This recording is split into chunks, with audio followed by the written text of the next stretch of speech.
So I'm going to start this lesson off by giving you guys the 4 formulas for area that we're going to use on lots and lots and lots of problems over this chapter dealing with volume and surface area. Okay.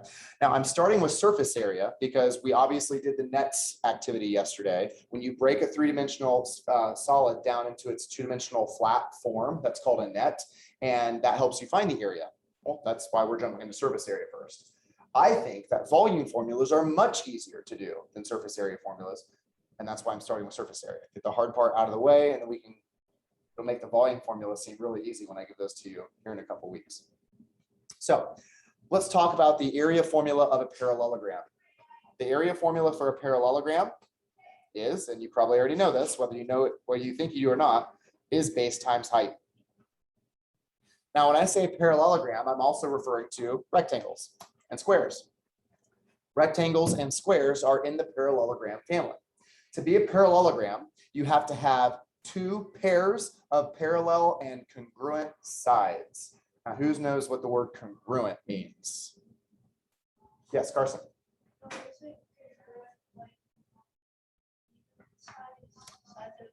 Same length. We could go with that. Yeah, congruent means the same measure. Yep. And so a parallelogram has to have 2 pairs of sides that are the same length and parallel to each other.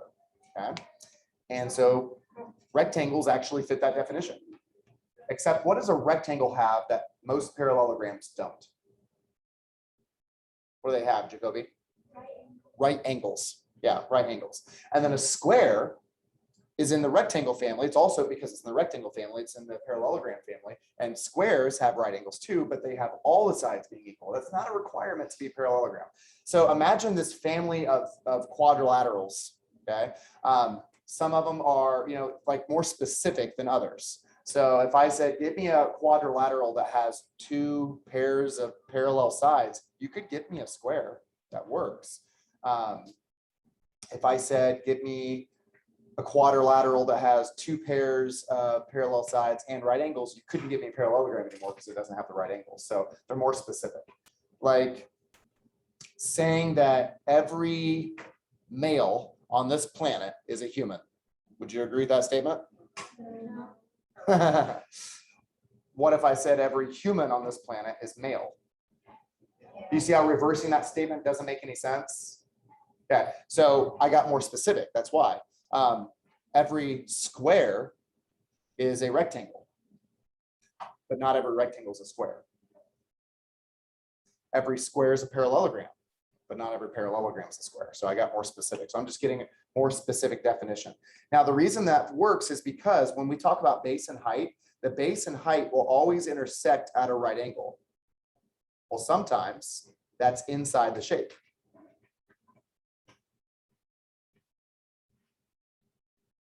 Like that. Okay. So a parallelogram, if we take the base of that and times it by the height of it, we'll get the area of that. Okay. Now, if I were to draw a rectangle,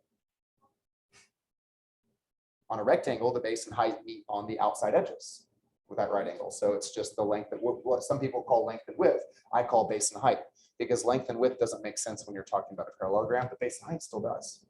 Okay.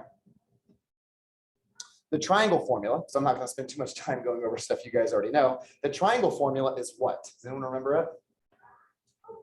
Connor? Base times height divided by 2. That's right. Base times height divided by 2, or what some people will say is just 1/2 base times height. Can you shut my door, Sean? Yeah, both those formulas work because dividing a number by 2 is the same as taking half of it. Okay. So according to this formula, that means a triangle is half a parallelogram. Do you agree with that? If I draw a parallelogram and then cut it in half and then get rid of this part, does that give us a triangle? Yeah, it does. Okay, a triangle is half a parallelogram. In fact, if I go the other way, I'll just draw a triangle and show you that if you double it, you still end up with a parallelogram. So for example, I'll draw this triangle, what we would think of as an equilateral triangle. If I double that, flip it around. Now I have a parallelogram. That was an equilateral triangle. What if you would have drawn a right scalene triangle? Would it have worked? Yes, it would have. There's my right triangle. I copy and paste it. Flip it around. Now I match them up nicely. Now I have a rectangle. It's still a parallelogram. That's why the formula has a half in it, or as Connor said, you can divide by 2. Every triangle is half of a parallelogram. So I really have, if you know this formula, it's pretty easy to remember the triangle formula because it's just half the sides. We have to divide by 2. The trapezoid formula is actually very similar to the triangle formula, although people have a hard time remembering the trapezoid formula. Does anyone remember what it is? Xander? Base 1 plus base 2 divided by 2. You're forgetting something. Jimmy? Times the height. Times the height. Yep. And now instead of saying divide by 2, I'm going to use the 1/2 like I did for the last formula. 1/2 parentheses base 1 or B1 plus base 2 or B2 times the height. Now that doesn't look like the triangle formula, but it actually is almost exactly identical to the triangle formula. Has a half, has a base, actually has 2 bases, and it has a height. That's because if I were to draw a triangle and chop it in half, now I have a trapezoid. Okay. The only difference between a triangle and a trapezoid is that the triangle comes to a point on top, or one of the edges will meet at a point. Whereas on a trapezoid, you end up with, instead of having 1 base, you have this extra base because there's no point on top. Okay, so there's 2 bases. So instead of 1/2 base times height, it's 1/2 bases times height. It's a way to think of it. Okay, instead of 1/2 base times height, 1/2 bases. Add those bases together. It doesn't matter if you call the top one base 1 and base 2, or if you flip it around, and it doesn't matter because you're just adding them. You're just finding the sum, so the order is not important. And then we talked about circles all last week. What's the area formula for a circle, Lizzie? All right, pi times r squared. And remind us what the r stands for, Lizzie? The radius. Okay. These are not the special formulas that I promised you.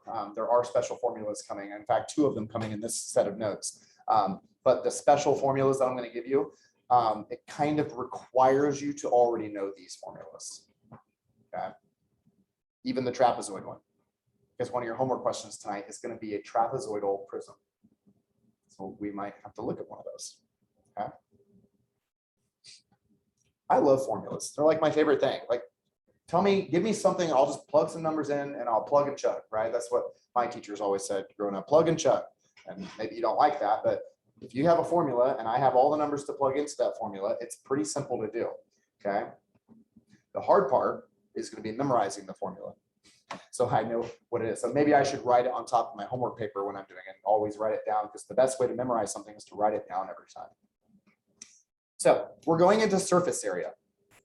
The definition of surface area is the sum of all the areas of all the surfaces of a 3-dimensional shape. It's the sum of the areas. So when we had our nets yesterday and we laid them out flat, if I would have found the area of all the rectangles and all the triangles and all the circles and added those areas together, that's what sum means, is the answer to an addition problem, I would have had the surface area. And some people use nets to find surface area. The formulas I'm going to give you don't require you to draw nets, thankfully, because drawing nets takes much longer than actually just doing the problem. Surface area is measured in square units, or units squared, or inches squared, yards squared. If you want to abbreviate it and just put a little squared after the inches or yards or feet or meters or centimeters, that's fine. Okay. Let's start with the first shape that you would have learned to do surface area with, a rectangular prism. You would have learned this, I want to say probably your 5th grade year. I don't know. I think you do. I don't know.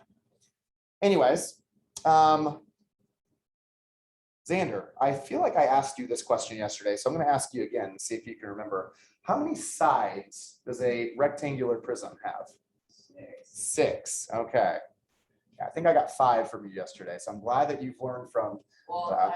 for some reason I didn't count, like, I didn't count one of them. Could have been the bottom side. What's the side that usually people forget. Yeah. So now with no special formulas, you have all the knowledge to be able to do this already without any special formula from me. Okay. And that's because all the sides are rectangles. So we could start with the bottom side so we don't forget it. The bottom side is this side here. And Xander, how do I find the area of that bottom side? Multiply 16 and 6. Okay. And then Xander, you'll probably notice the bottom side is the exact same, congruent is the word we would use, as the top side. So once I find the bottom side, what could I multiply it by to find both areas? 2. Okay. So you probably did this last year. Right? Found 1 multiplied by 2. Okay. That's going to give us the top and bottom. And since we're finding the sum of all these areas, we put a plus sign. Now let's do the front and the back. Christian, how do I find the area of the front side of this rectangular prism? Okay, excellent. We're going to multiply 6 times 3. And then once I have that front side, I can just times it by 2 and I'll have the back side as well. So now I've got 4 of my 6 sides. Okay. And Sky, there's 1 pair of sides I haven't done yet. Do you know which 2 they are?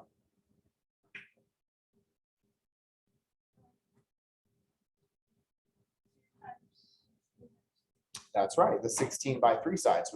I guess we could call the left and right sides, or the 16 by 3 sides, and there's 2 of those. So 2, 4, 6.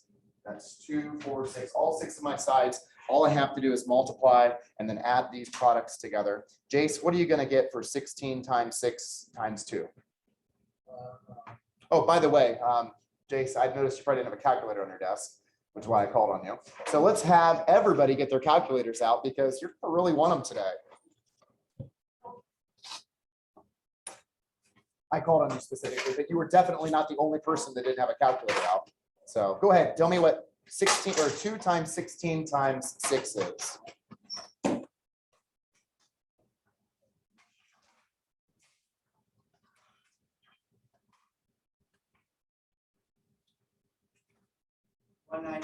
$192. All right. Alex, I want you to tell me what 2 times 6 times 3 is.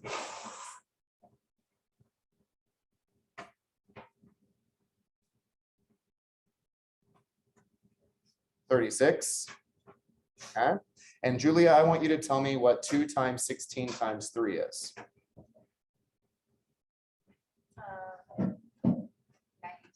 96. Okay. And Lizzie, do you have a question? You want to answer? Lizzie, what is our total surface area going to be then? 324. And what would my label be for this problem? That's right. Yeah. Make sure when you guys are doing your homework, every problem has, well, just like your circle scavenger hunt, every problem had its work shown and every problem has a label. And since we're doing area, every problem is going to be something squared, some sort of unit squared. Okay. So one of the formulas that you could use to find surface area, and this only works for rectangular prisms, looks like this.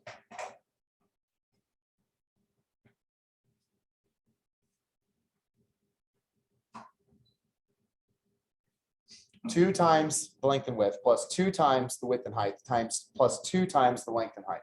Now, this is not the special formula I was going to give you. The special formulas, I like them because they work for all prisms, not just the rectangular ones. Like this isn't going to work for our next problem because it's a triangular prism. So I'm not a big fan of formulas that only work for one particular shape. I'm a fan of formulas that work for multiples because my memory is not very good. So if I'm going to memorize a formula, I want it to be worth my time. Okay, so that's not the special formula. Now, that is the formula that we used to give students when they took the 7th grade I-STEP test. You get a formula sheet. That was one of them that was on there. And I'd get students come up to me like, what is this? And I'd say, well, that's just the common sense formula. Because that's exactly what we did right here. We did 2 times the length and width plus 2 times the length. So like, I don't even have to have that formula memorized. So to me, that's just common sense. Of course, I'm going to find the area of one side and double it because the other side will be the same. Let's move to triangular prisms. How many sides are on a triangular prism, Emerson? 5. Okay. So on a triangular prism, we always know that on any prism, the 2 bases will be the same size. Why don't we start with our bases, which are triangles, which would be the front and back side. There's 2 of them. So I'm going to put a 2 out front of the parentheses like I did previously. Now the triangle formula has a half in it. It's 1/2 base times height. So 1/2 times the base. Emerson, what's the base of that triangle? 6 meters. And what's the height of that triangle? 4 meters. Good, not 5. It's 4 meters. There's an arrow pointing off to the side here. 4 for the height. The base and height always intersect at a right angle. Okay, so find the right angle, and that'll give you the 2 numbers for your base and height. So 1/2 times 6 times 4. That'll give me 2 of my 5 sides, my 2 triangle sides.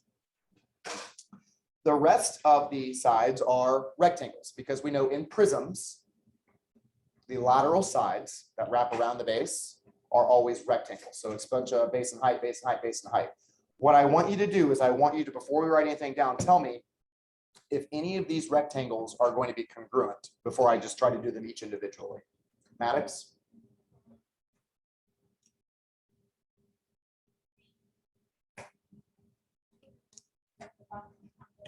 Okay, so the bottom rectangle is not congruent with any other rectangle, but the 2 on the sides are?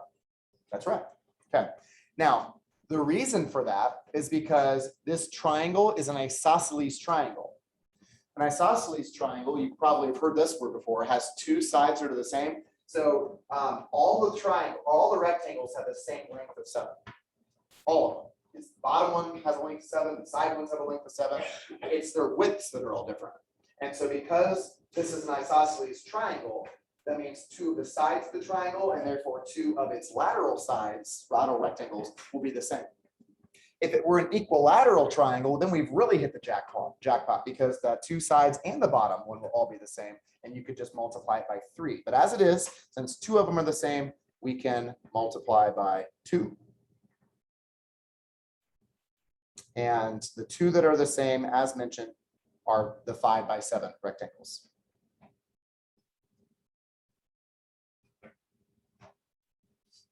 So we have that 5 by 7 rectangle. We have that one there. You can see why some people like to lay them out flat because it's kind of hard to visualize it a little bit. So if you lay it out flat, you're not going to forget any shapes, but sometimes we forget shapes because we don't see them correctly. And then we have the bottom rectangle. And there's just one of those. Try to highlight it a little bit. There's just one of those, and it's a 6 by 7 rectangle. So just plus 6 times 7. I'm not going to put anything in the parentheses or anything outside the parentheses because I'm just multiplying it by 1. There's only one of those. So that's going to give us our 5 sides.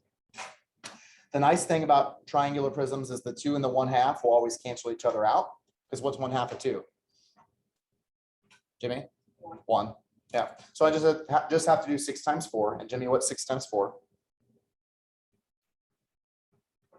24. Okay. Plus. Deegan, what about 2 times 5 times 7?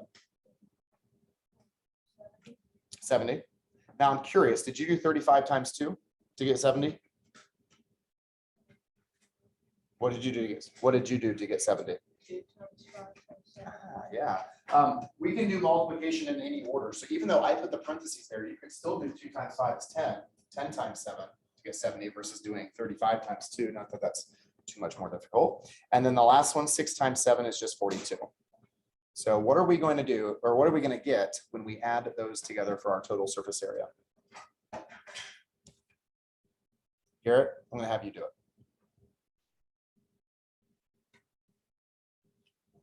It's 136, and what would the label be? Meters squared. Yep, just like the last one was also meters. Good.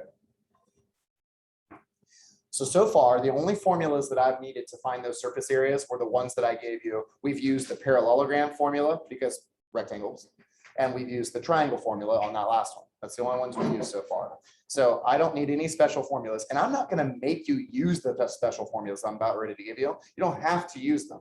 I think that if you actually try to use them, you might find that they are much easier to remember. And then as we start throwing all these extra shapes at you, you'll probably start using them more, but I'm not going to force you to. Here's the first special formula. This special formula works to find the surface area of any prism, which is why I highlight that, any prism. Rectangular, triangular, parallelogrammal prism, hexagonal, octagonal, decagonal, Jacobigonal. Works for all of them. Okay? 2 capital B plus capital P H, lowercase h. Now, when a letter is capitalized in a formula, that usually means there's something important about that capital letter. B stands for base normally, right? When we do like BH, base times height, but capital B stands for the area of the base. So this formula will work for every prism, regardless of what your base is. If it's a rectangle, then use the rectangle formula for your capital B.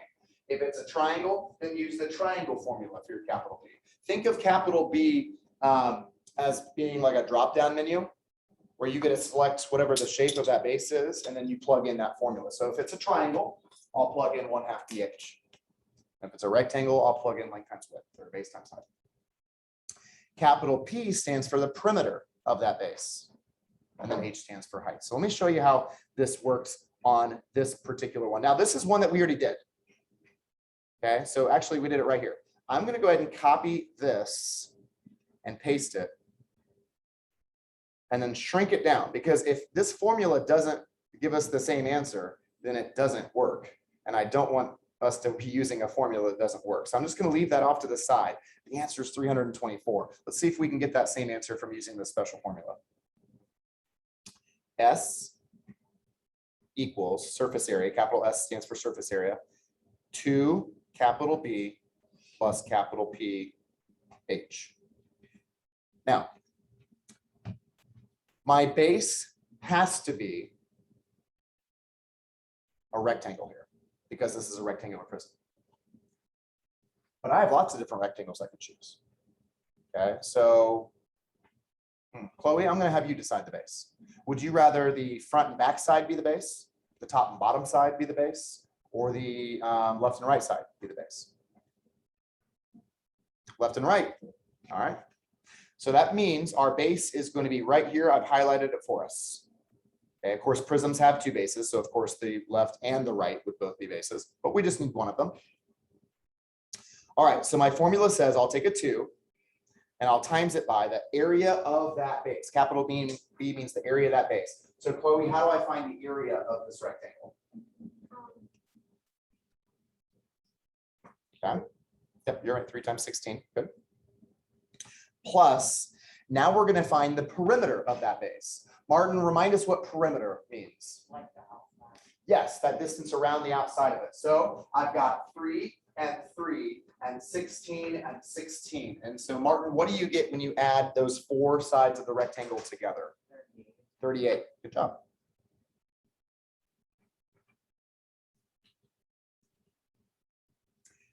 The height. Now this is where it can get tricky, because you might right now you might be looking at the height and say the height's 3. We've already used 3. The height's not 3 right now. Because Chloe wanted to use the left and right side as the base, I want you to think of the height as not always being restricted to vertical. The height can be also at depth. Like when I go see a 3D movie, the screen already has a vertical height, right? And a horizontal height. When you put on the glasses, what happens? Does the screen get taller? No.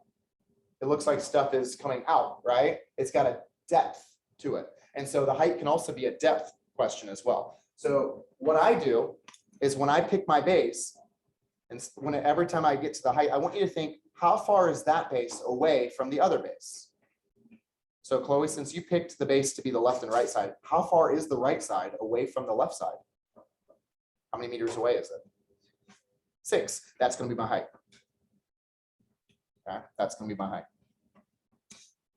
Well, that already looks a little bit simpler than what we did down here because there's a lot less numbers.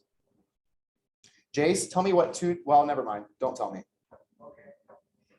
Because I already know it's 96 because we did it last time. We already did 2 times 16 times 3 right there. Okay. So Jace, tell me what 38 times 6 is then.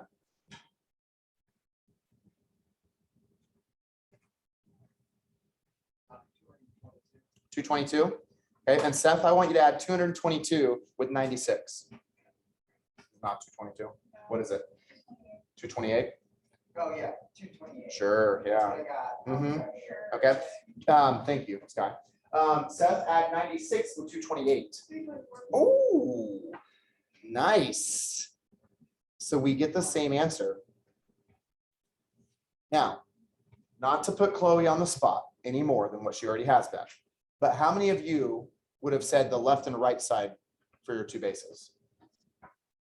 Chloe, you have one friend, and Deegan looked around, saw no one else raising their hands, they put us back down. Okay. How many of you would have said the front and the back side is your 2 bases? Okay, a few more. What about the top and bottom side is your 2 bases? Okay. Here's the nice thing about this formula. It does not matter. It doesn't. It won't matter. Because I know, even though you're changing the formula for your base, you're also changing what your height and perimeter are going to be. Because if you choose your base to be the bottom, for example, because a lot of people said I would make the bottom of the base, which I get that, then your area of the base would have been 16 times 6. So you'd have done this. Your perimeter would have been 16 and 16 is 32, 6 and 6 is 12. 44, your perimeter would have been 44.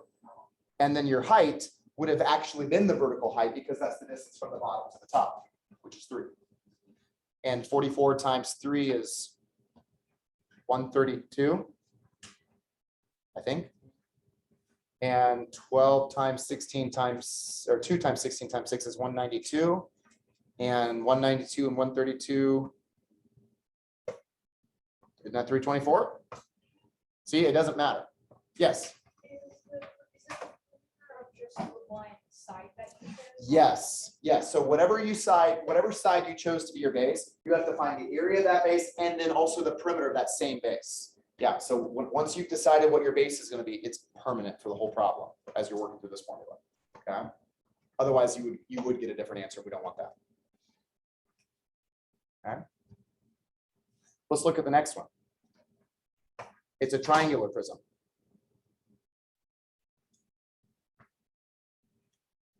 So again, it's actually the same one. So I know what the answer is going to be. Copy and paste. I'm looking for a 136.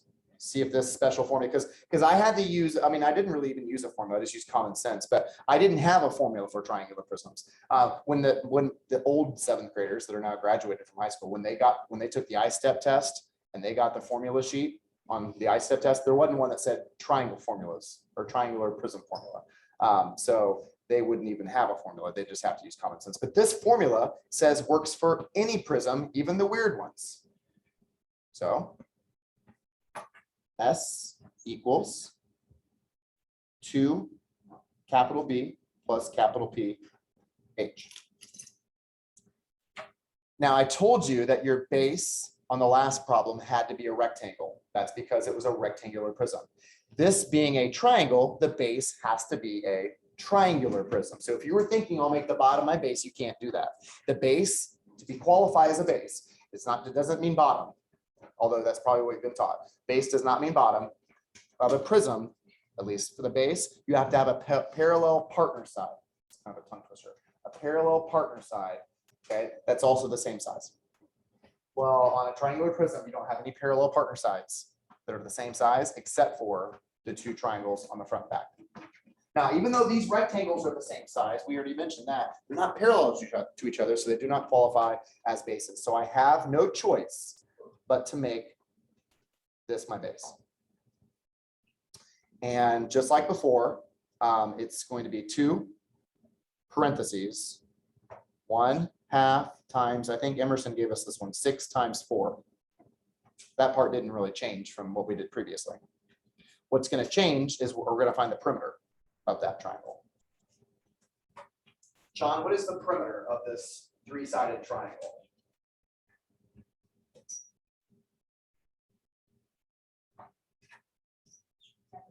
Close. I'm looking for 6 plus 5 plus 5. There you go, 16. So 16 is the perimeter. And then remember, the height is how far apart the two bases are. So again, it's like a depth here, right? It's not always vertical height. So Sean, how far is the front side triangle from the back side triangle? That's right. So 7 is going to be our height. The 2 and the 1/2 will cancel out. So I'm just doing 6 times 4 to get 24. Oliver, what's 16 times 7?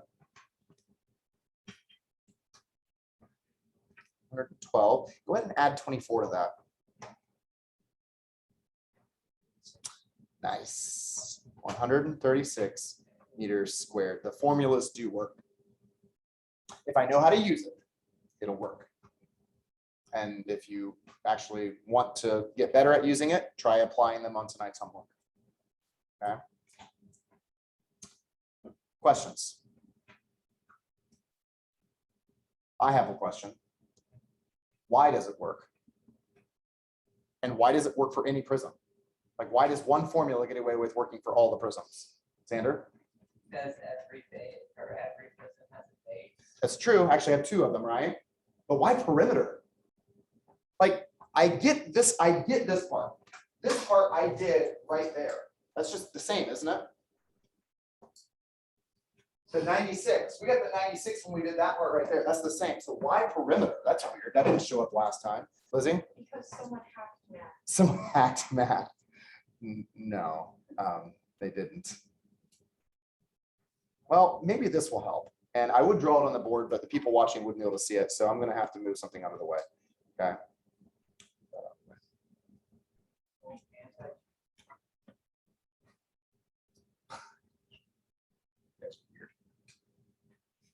I'm wanting to use the picture that's already here. If I could just get this to, whatever. Okay, I don't care anymore. Okay, so I'm going to move this over here. That's there. So I got more space. You guys remember what the net for this looks like, right? Okay, it looks like a cross for rectangle prism. Okay, so for those of you that called the bottom side the base, there's that.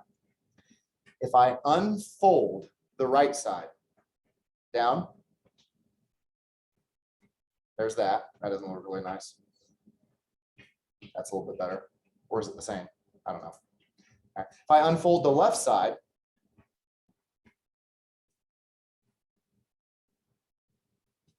remember when we had like the website that was doing this for us yesterday?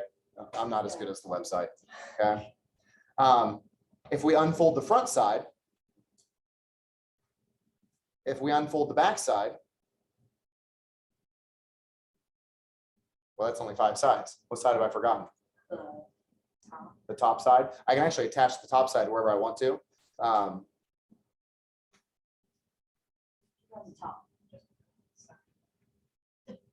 put it on the side. Yeah. Okay. Okay. So by putting it on the side, that is going to have me change my base though. The base is now the front. Sorry, I had to switch it because I wasn't going to write it on top of the arrows. So the base is now the front. So here's my 2B. There's my base. There's another base. 3 times 6, 3 times 6, 18, 18 makes 36. Okay, so here's my 2 bases. The pH part of the formula, that doesn't seem to make any sense because I get the 2 base. Okay. The pH part of the formula, that doesn't make any sense here. Look what we have right here.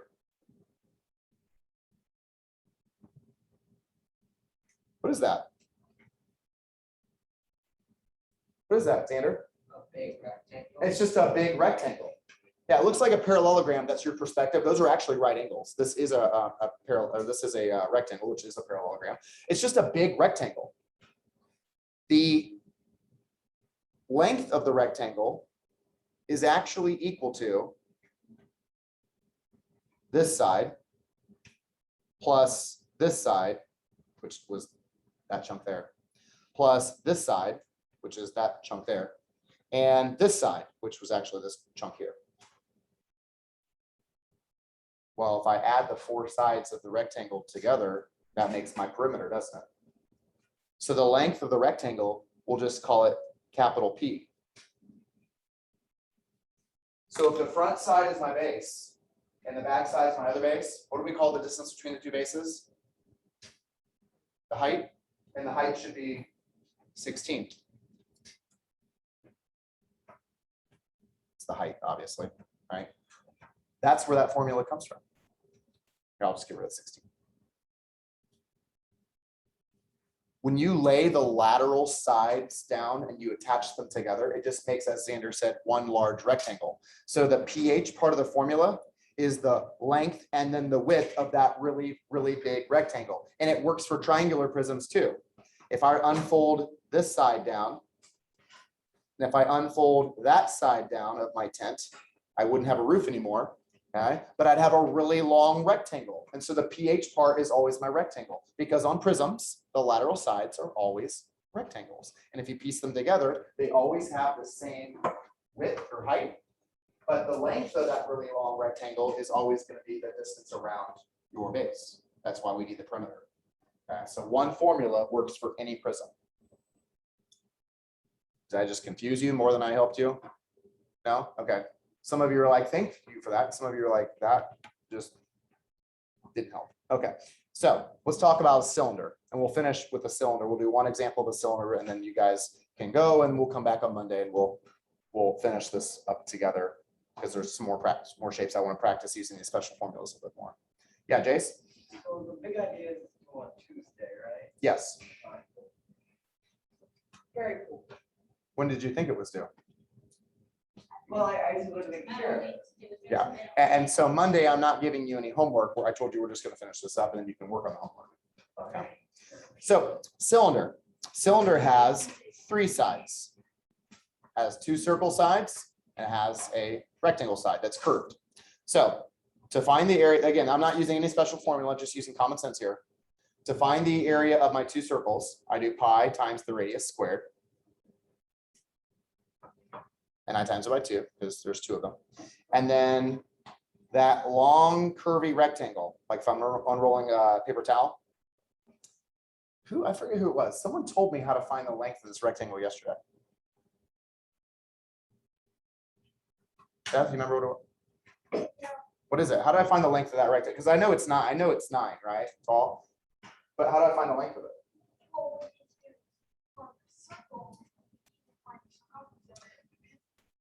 That's right. The length of the rectangle, the big rectangle that we pointed out from the last problem, is the circumference. Sorry, that writing's not very good. The circumference, because it wraps around the circle one time. Okay, so the circumference formula is pi times diameter. Seth, what's the diameter of that circle? Okay, so if I do pi times 12, that'll give me the length. And then I need to times that by the width, which is 9, and that'll give me the curvy rectangle. So now I'm going to erase the curvy rectangle. So I got some space to work with. I'm not called on. Oh, and what's 6 squared? 36. What's 36 times 2? Okay, don't times it by pi. That's my hint to you. Don't times it by pi. Just leave it as 72 times pi or 72 pi. Maddox, what's 12 times 9?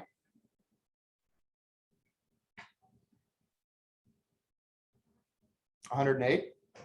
Okay, don't times it by pi. They're not going to cancel. But since both numbers have a pi, we could actually refer to them as like terms now. So instead of multiplying one number by pi, then multiplying the other number by pi, and having to add these 2 decimals together, I can just add 72 and 108 together. Why 16 squared? Because radius pi, radius squared. Aren't you the one that gave me the formula for circle earlier today? the circumference on here. We did, it was 12 pi. That's where Seth gave us the 12 pi. That was diameter. So what's 72 plus 108? 180. Now times by pi. I just saved you like, I don't know, 10 seconds by doing that. Because now instead of times by pi twice, you only have to do it once. What's 180 times 3.14, Sander? 565. And label it for me.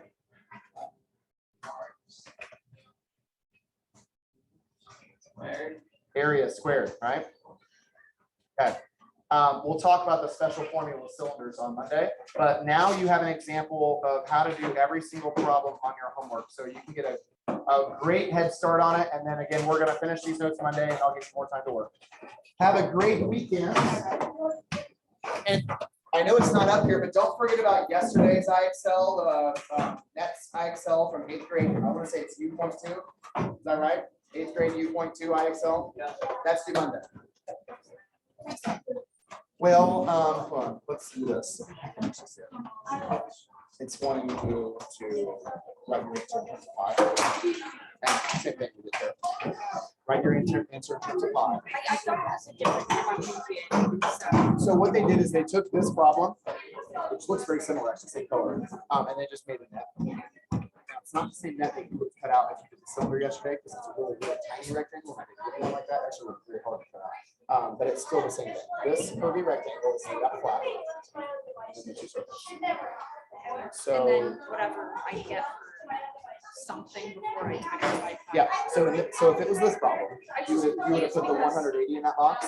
I just confused because when I had it on split screen, it was like. Yeah. And even sometimes when you don't have a split screen, but you're holding your iPad like this, sometimes it does the same thing. Water bottle.